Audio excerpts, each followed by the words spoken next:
जैसा कि आप लोग भी ये देख पा रहे होंगे कि इन दोनों आइटम्स का पीओ सबमिट हो चुका है। एक आइटम है G15IY और दूसरा G25M।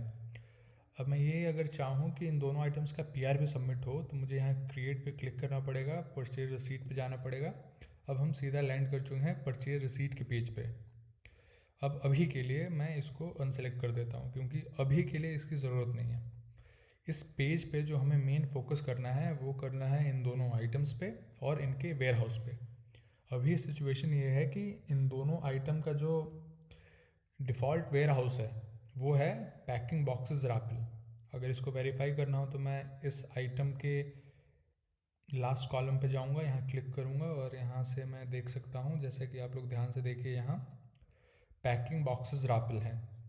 ऐसा ही दूसरे आइटम के लिए भी हम कर सकते हैं, लेकिन मुझे चाहिए ये कि जो पहला आइटम है वो किसी और वेयर हाउस में रिसीव हो रहा है, तो मुझे उसका वेयर हाउस चेंज करना है। तो मैं इस पर क्लिक करूँगा अगेन और पैकिंग बॉक्सेस रापल हटा के FG रापल कर दूँगा।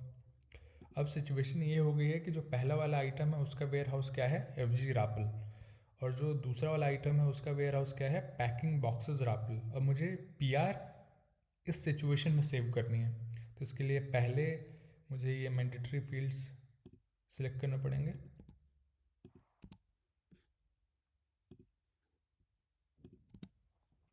हमने सेलेक्ट कर लिया ये।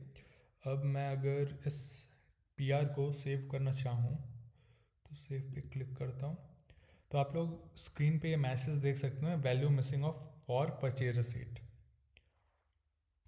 अब ये एरर क्यों आ रहा है, क्योंकि ऑब्वियसली हमने इन दोनों आइटम्स का वेयर हाउस अलग अलग सेलेक्ट किया।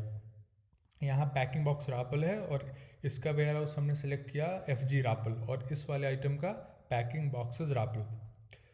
लेकिन एज पर बिजनेस नीड्स हमें यही चाहिए कि लेट्स से अगर किसी परचेज रिसीट में 10 आइटम आ रहे हों, 5 आइटम किसी और वेयर हाउस में रिसीव हो रहे हों और 5 आइटम किसी और वेयर हाउस में, तो हमें ये फ्रीडम होनी चाहिए कि हम उन आइटम्स का वेयर हाउस अलग अलग सिलेक्ट कर पाएँ एक ही PR में, जो कि अभी हम नहीं कर पा रहे हैं।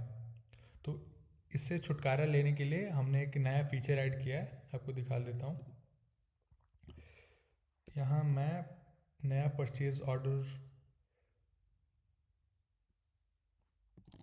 बनाऊंगा। ये सप्लायर सेलेक्ट कर देंगे, कोई भी रैंडम में सेलेक्ट कर रहा हूँ जस्ट आपको दिखाने के लिए। यहाँ 2 आइटम सेलेक्ट करूँगा रैंडमली।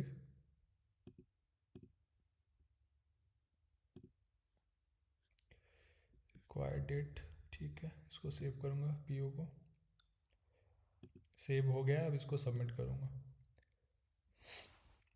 अब यहाँ से अगर मैं ये चाहूँ कि इसका PR भी मैं सबमिट करूँ तो PR के पेज पे आ गया।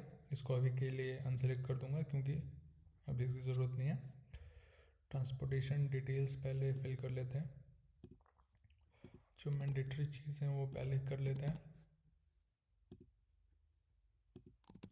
Like this.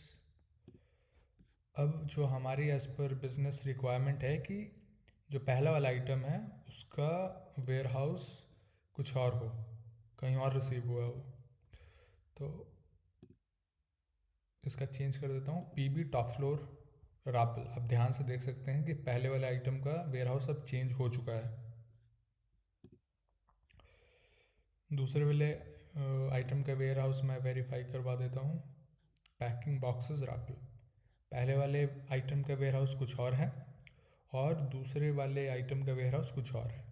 अब मैं इस परचेज रिसीट को सेव करना चाहता हूँ, तो मैं यहाँ जाऊँगा, यहाँ सेव करूँगा। अब मुझे अगर पहले इसको अप्रूव कर देते हैं। अब मुझे अगर देखना हो, अब ये परचेज रिसीट सेव हो चुका है, कोई एरर नहीं आया जैसे पहला आया था, लेकिन अब मैं देखना चाहता हूँ कि वेरीफाई करना चाहता हूँ कि एक्चुअल में ये दोनों आइटम्स जो मैंने सेलेक्ट किया था वेयर हाउस वहीं रिसीव हुए हैं कि नहीं। तो यहाँ मैं व्यू में जाऊँगा, स्टॉक लेजर देखूँगा, तो यहाँ हम देख सकते हैं कि आज मैंने ये ट्रांजेक्शन की है।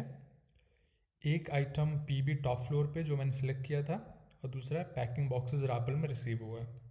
तो इस तरीके से अब हम पीआर बनाते टाइम ये इंश्योर कर सकते हैं कि अगर आइटम लिस्ट में जिसकी पीआर बन रही है